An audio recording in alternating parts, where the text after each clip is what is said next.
कहानी की शुरुआत में हम एक यंग कपल मैट और नादिया को देखते हैं जो अपने नए घर में रहने के लिए आए थे। ये घर एक सुनसान इलाके में होता है जिसके आसपास न कोई दूसरा घर और न ही आबादी होती है। शहर के शोर शराबे से तंग होकर मैट और नादिया को भी एक ऐसा ही शांत घर चाहिए था और यह खूबसूरत घर मैट को काफी कम कीमत में मिल गया था। ये दोनों जब घर के अंदर आते हैं तो घर काफी बुरी हालत में था, जैसे ये घर कई सालों से खाली पड़ा हुआ हो। इसलिए ये दोनों घर की साफ सफाई करने लग जाते हैं और जो भी फालतू सामान होता है मैट खिड़की से बाहर फेंकने लगता है। किचन को साफ करते समय नादिया को एक मरा हुआ बर्ड दिखाई देता है जिसे दफनाने के लिए वो बाहर ले जाती है, लेकिन तभी ऊपर खिड़की से मैट नादिया को आवाज देता है जिससे नादिया का ध्यान ऊपर मैट की तरफ चला जाता है और जब वो वापस उस बर्ड की तरफ देखती है तो वो बर्ड गायब हो चुका था। ये देखकर नादिया को कुछ अजीब लगता है और सोचती है कि अचानक वो परिंदा कहाँ गायब हो गया। दूसरी तरफ मैट को भी दीवार में एक अजीब सी चीज दिखाई देती है जिसे देखने के लिए वो वॉलपेपर को फाड़कर हटा देता है और वहाँ मैट को एक बड़ा दरवाजा दिखाई देता है जिसे खोलने के लिए चाबी की जरूरत थी। अब मैट उस दरवाजे की चाबी ढूंढने लगता है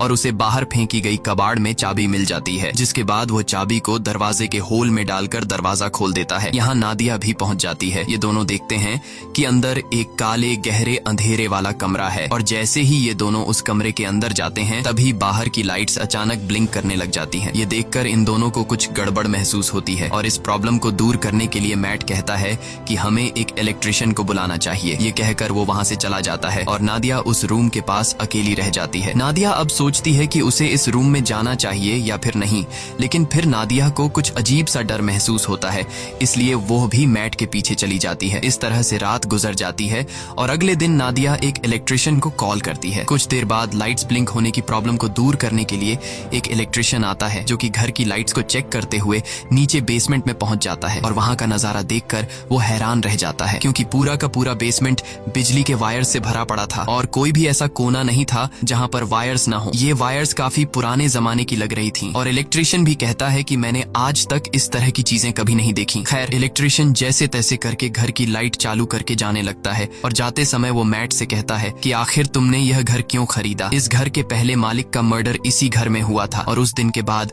कोई इस घर में रहने को तैयार नहीं हुआ। यह सुनकर मैट बहुत ज्यादा घबरा जाता है और इस घर के बारे में रिसर्च करने लगता है। रिसर्च के दौरान इंटरनेट पर मैट को एक पुराने न्यूज आर्टिकल में थॉमसन फैमिली का पता चलता है जो कि एक कपल था और आर्टिकल में लिखा हुआ था कि इस घर में रहने वाले कपल को अपने ही बेटे ने मार दिया था जिसका नाम जॉन था। इन्वेस्टिगेशन के दौरान जॉन पुलिस को बताता है कि मुझसे यह मर्डर इस घर ने करवाए हैं। यह देखकर मैट को यह एक झूठी कहानी लगती है और कई घंटों तक रिसर्च करने के बाद वो थक जाता है। फिर अपनी पत्नी से छिपकर उसी अंधेरे वाले कमरे में बैठकर शराब पीने लग जाता है। बोतल में शराब पहले से ही 2 घूंट बची हुई थी जिसे पीकर वो बोतल खाली कर देता है और मन ही मन सोचता है कि काश पीने के लिए एक और बोतल मिल जाती। तभी अचानक लाइट्स ब्लिंक होने लगते हैं और कुछ देर के लिए लाइट चली जाती है और जब फिर से लाइट आती है तो उसके सामने एक शराब की बोतल पड़ी होती है। ये देखकर उसकी आंखें खुली की खुली रह जाती हैं और जब वह उस बोतल को हाथ लगाकर चेक करता है तो उससे पता चलता है कि यह एक असली बोतल है, यानी कि यह रूम किसी भी इच्छा को पूरी कर सकता है। अगली सुबह नादिया नींद से जागती है। वो देखती है कि मैट यहाँ पर नहीं है, इसलिए वो मैट को ढूंढने उस रूम में जाती है। वहाँ जाकर वो देखती है कि पूरा रूम कीमती पेंटिंग्स और नई चीजों से भरा हुआ है और मैट बहुत ही ज्यादा खुश है। मैट नादिया को बताता है कि इस रूम में किसी भी विश को पूरा करने की ताकत है। वो नादिया से कहता है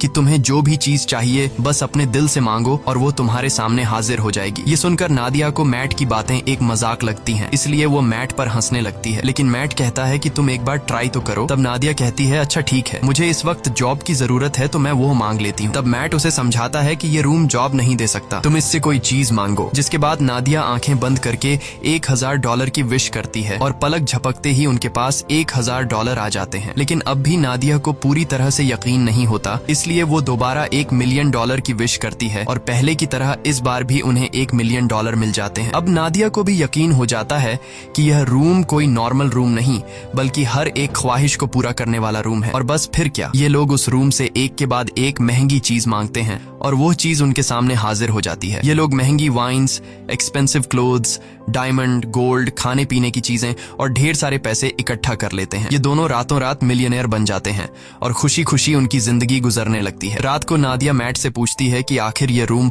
उनकी इतनी सारी विशेष कैसे पूरी कर रहा है, लेकिन मैट कहता है कि हमें इस बारे में बिल्कुल भी नहीं सोचना चाहिए, हमें बस एंजॉय करना है। इस तरह से ये दोनों अगले कई दिनों तक अपनी जिंदगी बिलियनर्स की तरह गुजारते हैं। हर बार जब भी उनकी कोई विश होती तो लाइट्स टिमटिमाती और उनकी सारी ख्वाहिशें बेसमेंट में बने उस रूम में तुरंत पूरी हो जाती। ये दोनों डांस करते हैं, पार्टीज करते हैं और खूब मजे लेते हैं। लेकिन उनकी यह चमक दमक वाली जिंदगी अब कुछ ही दिनों की मेहमान थी और अब उनके बुरे दिन शुरू होने वाले थे। वैसे तो यह रूम हर एक चीज दे सकता था, पर एक चीज जो इन दोनों की जिंदगी की सबसे बड़ी ख्वाहिश थी और वो चीज उन्हें रूम दे भी सकता था, लेकिन ये दोनों रूम से उस चीज को मांगने के लिए तैयार नहीं थे। और वो चीज कुछ और नहीं बल्कि एक बच्चा था। एक दिन मैट नादिया को बच्चे का एक झूला गिफ्ट करता है, जो कि इस बात का इशारा था कि हमें बच्चे के लिए ट्राई करना चाहिए। मैट नादिया को समझाता है कि हमें एक बार फिर से कोशिश करनी चाहिए, लेकिन नादिया इसके लिए तैयार नहीं होती, क्योंकि पहले भी उसके 2 मिसकैरेजेस हो चुके थे। अब नादिया परेशान हो जाती है। काफी देर तक सोचने के बाद वो इस रूम में जाकर एक बच्चे की विश करती है और बच्चा उसे मिल भी जाता है। जब मैट आकर नादिया को बच्चे के साथ देखता है तो वो बहुत गुस्सा हो जाता है और नादिया को डांटने लगता है कि तुम्हें बिना परमिशन के बच्चे को नहीं लेना चाहिए था। इस बात पर इन दोनों के बीच काफी देर तक बहस होती है। नादिया कहती है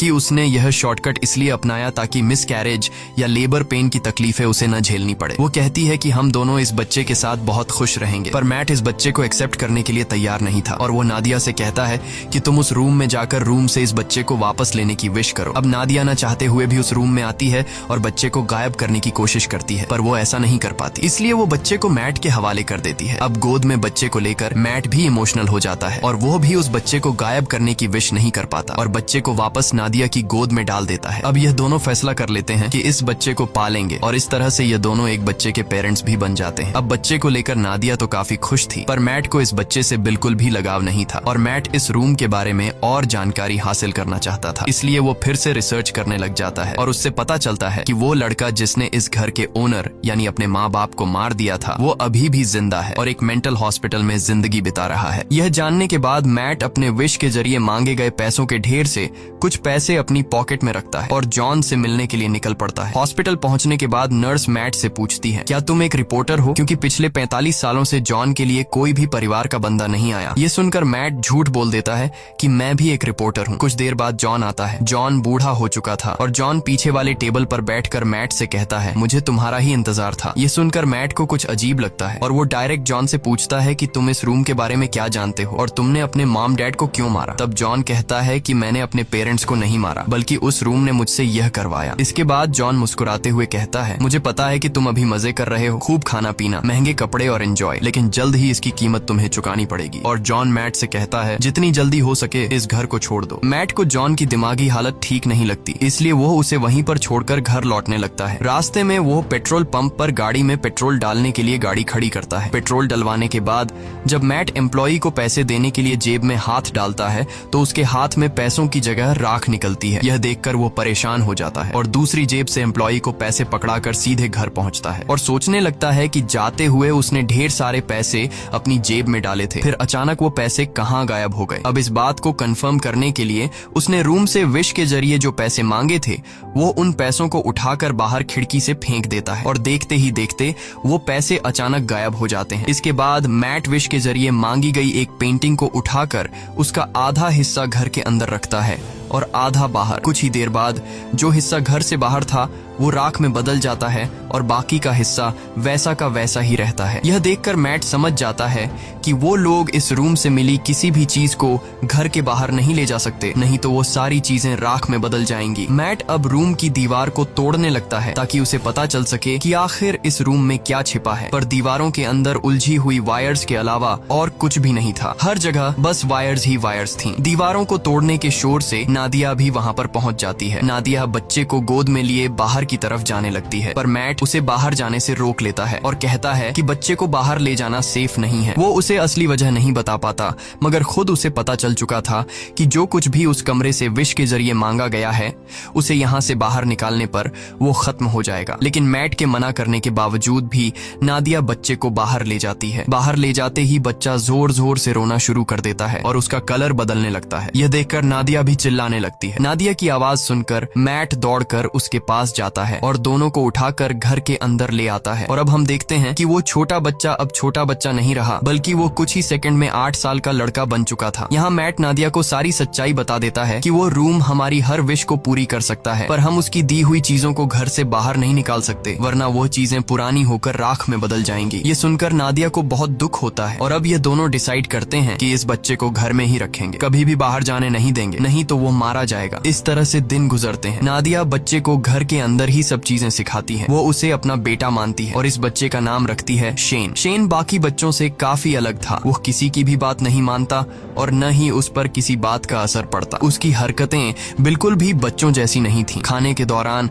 वो बर्फ खाया करता था, लेकिन इन सब हरकतों के बावजूद भी नादिया शेन से बहुत ज्यादा प्यार करती थी। नादिया शेन को समझाती है कि वो घर के बाहर नहीं जा सकता, क्योंकि बाहर खतरनाक लोग हैं जो उसे मार देंगे। ये सुनकर शेन बहुत मायूस हो जाता है और घर के अंदर कभी खिड़की तो कभी दरवाजे से बाहर की दुनिया देखता है। नादिया जब भी घर से बाहर निकलती या फिर घर के अंदर आती, तब वो दरवाजे में ताला लगा दिया करती ताकि शेन घर से बाहर ना निकल सके। एक दिन जब शेन घर में स्नो ग्लोब से खेल रहा था, तभी वहाँ पर मैट आता है। अब क्योंकि मैट को शेन से बिल्कुल भी लगाव नहीं था, इसलिए वो शेन को डांटता है कि तुम्हें यहाँ पर नहीं खेलना चाहिए। डर के मारे शेन के हाथ से स्नो ग्लोब नीचे गिरकर टूट जाता है। शेन को मैट के इस बर्ताव से बहुत दुख होता है। रात को शेन उन दोनों के कमरे के पास जाकर चुपके से नादिया और मैट की बातें सुनने लगता है। वो दोनों उस रूम के बारे में बातें करते हैं। यह सुनकर शेन को शक होने लगता है कि जरूर उस रूम में कुछ ऐसा है जिससे मैं अनजान हूँ। वो सोचता है कि पता नहीं यह दोनों मुझे क्यों घर से बाहर नहीं जाने देते और उस रूम से दूर रहने को कहते हैं। इसलिए शेन टॉर्च उठाकर घर की जांच पड़ताल करने लगता है और आगे बढ़ते हुए वो सीधा बेसमेंट तक पहुंच जाता है, जहां ढेर सारी उलझी हुई वायर्स थीं। उन सब से गुजरते हुए आखिरकार वो उस रूम तक पहुंच जाता है और यहाँ उसे सारा राज पता चल जाता है। रात भर पूरे घर में लाइट्स ब्लिंक होती रहती हैं, पर मैट और नादिया नींद में होने की वजह से कुछ नोटिस नहीं कर पाते। अगली सुबह जब मैट की आंख खुलती है तो उसे अपने बगल में एक नया स्नो ग्लोब पड़ा हुआ दिखता है और इसके साथ ही टूटा हुआ ग्लोब कुछ दूरी पर उसे दिखाई देता है। ये देखकर वो परेशान हो जाता है कि आखिर ये नया ग्लोब किसने बनाया। मैट सीधा नादिया के पास जाता है और उसे जगाकर पूछता है कि क्या तुमने इस ग्लोब को उस रूम से विश करके मांगा, जिस पर नादिया कहती है नहीं, मैंने इस ग्लोब की विश नहीं की। तभी उसी वक्त लाइट्स को ब्लिंक होता देखकर वो समझ जाता है कि ये सारा काम शेन का है। ये दोनों तेजी से उस रूम की तरफ भागते हैं और वहाँ जाकर ये दोनों हैरान रह जाते हैं। अब क्योंकि शेन को घर से बाहर जाने नहीं दिया जाता था, इसलिए वो दिल में बाहर जाने की इच्छा रखते हुए उस रूम से खुद के लिए एक बहुत बड़ा आउटडोर एरिया मांग लेता है, जहाँ एक खुला आसमान और बड़ा जंगल था और शेन मजे से वहाँ खेल रहा था। नादिया अपने बेटे की बनाई हुई दुनिया को देखकर खुश होती है और उसके साथ खेलने लगती है, लेकिन मैट शेन के इस काम से बिल्कुल भी खुश नहीं था, क्योंकि उसे डर था कि कहीं वह उस रूम से बंदूक या फिर कुछ गलत चीज न मांग ले जिससे उनकी जान खतरे में पड़ जाए। इसलिए वो शेन को हाथ से पकड़कर वापस घर के अंदर ले आता है। अब मैट उस रूम की चाबी अपने पास संभाल कर शेन को उस रूम में जाने से मना करता है, लेकिन नादिया मैट को ऐसा करने से रोकती है। वो कहती है कि हम पहले ही शेन को घर से बाहर जाने नहीं देते। अब बेचारे ने खुद के लिए एक अलग आउटडोर बना लिया है, इसलिए हमें उसे वहाँ जाने से नहीं रोकना चाहिए और वहाँ उसकी जान को भी खतरा नहीं है। पर मैट नादिया की बात नहीं सुनता और कहता है कि शेन अभी ना समझ है, मुझे डर है कि कहीं वो गलती से उस रूम से कुछ ऐसी चीज न मांग ले जिससे हम दोनों खतरे में पड़ जाएं। तभी फोन की घंटी बजती है और परमिशन न होने के बावजूद शेन फोन उठा लेता है, लेकिन जल्दी ही मैट उससे फोन छीनकर खुद बात करने लगता है। दूसरी तरफ कॉल पर जॉन था, जिसने शेन की आवाज सुनकर समझ लिया कि मैट ने उस रूम से एक बच्चा मांग लिया है। अब मैट भी उससे कोई बात नहीं छिपाता और कहता है कि हम इस बच्चे से अपनी जान कैसे छुड़ाएं। इधर किचन में रखे दूसरे फोन से नादिया इन दोनों की सारी बातें चुपके से सुनने लगती हैं। जॉन उसे अपनी सच्चाई बताता है कि मैं भी उस रूम से विश के जरिए मांगा गया हूँ। वो बताता है, मैंने अपने पेरेंट्स को इसलिए मारा क्योंकि मुझे भी बाहर की दुनिया देखनी थी, लेकिन जब मैं घर से बाहर निकलता तो मेरी उम्र बढ़ने लगती और जब मैंने रूम से पूछा तो उसने मुझे बताया कि अगर तुम्हें इस घर से बाहर निकलना है तो तुम्हें उस इंसान को मारना होगा जिसने विश करके तुम्हें मांगा है। इसीलिए मैंने विश करने वाली औरत को मार दिया और उसके साथ उसके हस्बैंड को भी मार दिया। यही वजह है कि आज मैं जेल में हूँ। वो मैट को बताता है कि मेरी और शेन की कहानी एक ही है। अगर तुम्हें शेन को बचाना है और उसे बाहर की दुनिया दिखानी है तो तुम्हें उस इंसान को मारना होगा जिसने शेन को विश करके मांगा था। अब अगर शेन को विश करके तुमने मांगा है तो तुम्हें अपनी कुर्बानी देनी होगी, और अगर तुम्हारी वाइफ ने शेन को मांगा है तो फिर तुम्हें उसे मारना होगा। और ये सारी बातें दूसरी तरफ कॉल पर नादिया भी सुन रही थी। नादिया ये सारी बातें सुनकर बहुत ज्यादा दुखी हो जाती है और वो गाड़ी निकालकर घर छोड़कर चली जाती है, जिससे मैट को उसकी फिक्र होने लगती है। नादिया शेन को जिंदगी देने के लिए खुद को मारने का सोचती है, पर वो ऐसा नहीं कर पाती। इधर मैट टेबल पर बैठकर शेन के साथ डिनर करने लग जाता है। तब शेन मैट से पूछता है कि मेरी मॉम कहाँ गई, और उससे और भी कई सारे सवाल पूछता है, जिससे झुंझलाकर वो शेन को बता देता है कि वो उनका असली बेटा नहीं है और न ही उसकी कोई पेरेंट्स है। इतना ही नहीं, वो गुस्से में आकर शेन को रूम से बाहर निकाल देता है। डर के मारे शेन रोते हुए ऊपर अपने रूम में चला जाता है। कुछ ही देर में मैट को अपनी गलती का एहसास होता है। वो शेन के रूम में जाकर उससे माफी मांगने लगता है और सारी रात वो दोनों साथ में सोते हैं। जब नादिया वापस घर लौटती है तो इन दोनों को एक साथ सोते देखकर उसे बहुत अच्छा लगता है। कुछ देर बाद मैट की आंख खुल जाती है और वो देखता है कि नादिया घर वापस आ चुकी है। मैट नादिया से कहता है कि मैं तुम्हारे लिए बहुत ज्यादा परेशान हो रहा था, और कहता है मुझे माफ कर दो क्योंकि मैं शेन पर चिल्लाया और तुमसे भी झगड़ा किया। बातचीत के दौरान ये दोनों एक दूसरे के करीब आने लगते हैं और जब ये दोनों रूम में इंटीमेट हो रहे थे तब शेन चुपकर दरवाजे से उन्हें देखने लगता है। वो अपने दिल में नादिया के लिए अट्रैक्शन महसूस करता है। अब उसे भी ये सारी चीजें करनी थी, इसलिए अब वो इन दोनों के सोने का इंतजार करता है। जब ये दोनों गहरी नींद में चले जाते हैं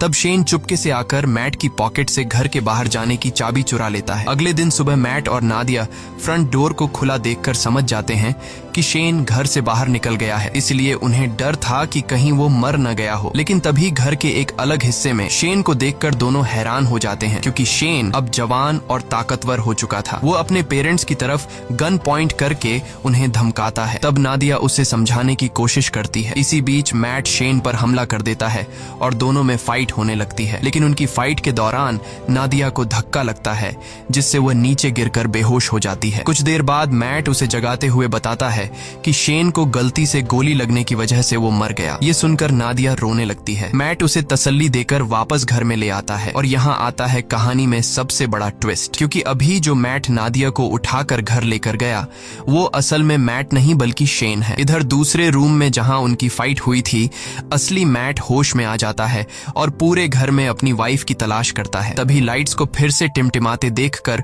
वो उस रूम की तरफ जाता है, पर वहां भी उसकी वाइफ नादिया मौजूद नहीं थी। इधर नादिया को बिल्कुल भी खबर नहीं थी कि इसके साथ बैठा हुआ आदमी मैट नहीं बल्कि शेन है। लेकिन नादिया को भी मैट में कुछ बदलाव नजर आता है और जल्द ही उसकी बर्फ खाने की आदत से नादिया को पता चल जाता है कि ये मैट नहीं बल्कि शेन है, जिसने रूम से विश करके अपने आप को मैट का रूप दे दिया है। दूसरी तरफ असली मैट समझ जाता है कि वो अकेला इस घर में फंसा है। शेन ने उसकी वाइफ को इस घर से किसी दूसरे घर में विश के जरिए शिफ्ट कर लिया है। अब वो इस घर से बाहर निकलने के लिए पूरी ताकत लगाकर दीवार को तोड़ने लगता है और आखिर सारे वायर्स को पार करके वह उस रूम तक पहुंच जाता है, जो कि अब एक जंगल था जहां ढेर सारे ऊंचे ऊंचे पेड़ थे। वहां जाकर मैट को पता चलता है कि शेन ने रूम का यूज करके इस जगह को काफी बड़ा कर लिया था और वहां शेन ने उन्हीं की तरह एक डुप्लीकेट घर भी बना लिया था। वो यह भी समझ चुका था कि शेन ने उसका रूप नादिया को किडनैप करके इस डुप्लीकेट घर में रखने और अकेले में उसके साथ फिजिकल होने के लिए किया था। ये ख्याल आते ही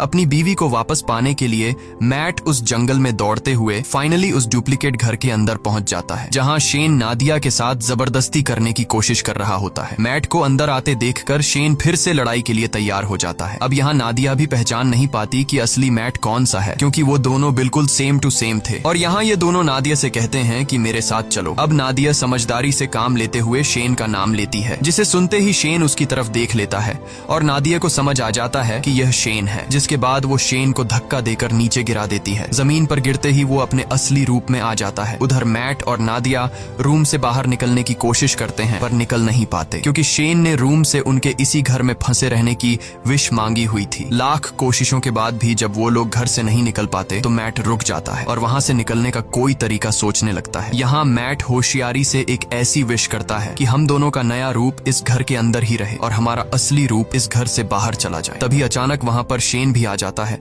और मैट को चाकू घोंपकर मार डालता है। इसके बाद वो नादिया को समझाने लगता है कि तुम मैट को भूल जाओ और मेरे साथ रहो। लेकिन इन्हीं बातों के दौरान उसे एहसास होता है कि यह दरअसल मैट और नादिया के क्लोन है, जबकि असली मैट और नादिया दौड़कर रूम के बाहर जंगल की तरफ भागते हैं। यह देखकर शेन बहुत गुस्सा हो जाता है और तेजी से उनके पीछे दौड़ने लगता है। यहाँ यह दोनों असली घर में पहुंच जाते हैं। जब शेन भी असली घर में पहुंचता है तो वो दौड़कर मैट पर अटैक कर देता है, लेकिन यहाँ मैट समझदारी से काम लेते हुए शेन को कसकर पकड़कर अपने साथ घर से बाहर निकाल लेता है। शेन अपनी जान को खतरे में देखकर वापस दरवाजे की तरफ भागता है, पर अंदर घुसने से पहले ही नादिया दरवाजा बंद कर लेती है। अब यहाँ शेन नादिया को बहकाने की कोशिश करता है। वो कहता है, प्लीज मॉम, मेरे लिए दरवाजा खोल दो। लेकिन नादिया अब समझ चुकी थी, इसलिए वो रोते हुए शेन को बूढ़ा होते देखती है। धीरे धीरे उसकी बॉडी गलने लगती है और आखिर में वो राख में बदल जाता है। नादिया उसके पास आती है और उसकी बॉडी से बनी हुई राख को हाथ में उठाकर रोने लगती है, क्योंकि नादिया ने उसे अपना बेटा माना था। इसके बाद मैट नादिया के पास आता है और दोनों एक दूसरे को गले लगा लेते हैं। अब सीन शिफ्ट होता है और हमें कुछ महीने बाद का सीन दिखाया जाता है, जहां मैट और नादिया एक छोटे से घर में सेटल्ड हो जाते हैं और सुकून से रहने लगते हैं। पर थोड़े ही दिनों बाद नादिया डरते हुए अपना प्रेगनेंसी टेस्ट करती है और रिपोर्ट पॉजिटिव आती है, यानी अब इन दोनों का खुद का एक बेबी आने वाला है। इसी के साथ ये कहानी खत्म हो जाती है। अगर आपको ये वीडियो अच्छी लगी हो तो हमारे चैनल को सब्सक्राइब और वीडियो को लाइक जरूर कीजिएगा।